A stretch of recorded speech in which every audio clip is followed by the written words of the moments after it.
I'm Eddie Moore. I'm a farmer. I'm a member of the Lumbee tribe in North Carolina, raised in the Prospect community, now living in the Wakulla area here at our farm.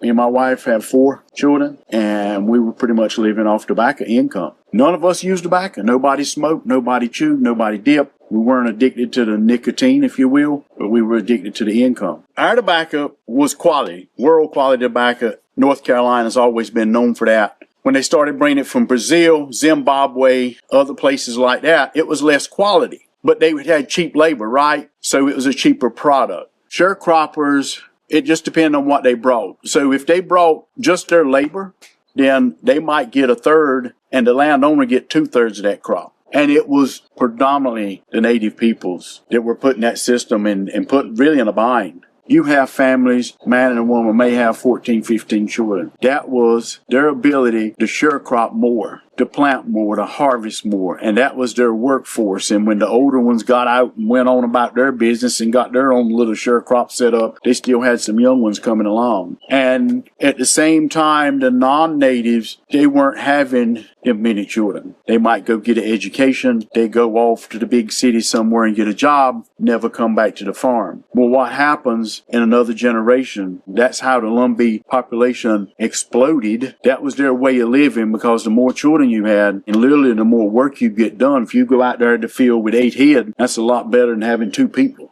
Everybody was eating and everybody was working.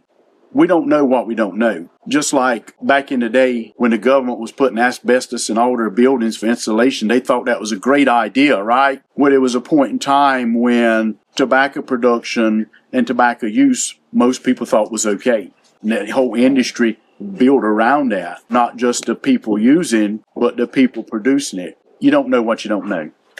When they had to roll cigarettes with their hands, you couldn't smoke 2 packs a day. That'd be your full-time job, right? You got to get the can out, you got to put the tobacco in there, and you got to spread it out and roll it. You got to strike 2 or 3 matches to get one to light. So I think the convenience of ready-rolled cigarettes, and it was just a convenience thing, so people began smoking more and more.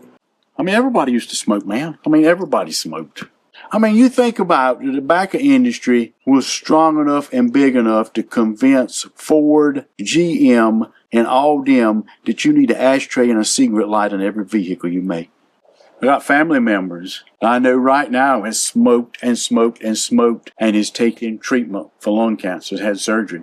And not just 1 or 2, but I know a lot of people. So yes, it's affecting our community in a negative way. And I'm really even almost more afraid of what vaping's going to do.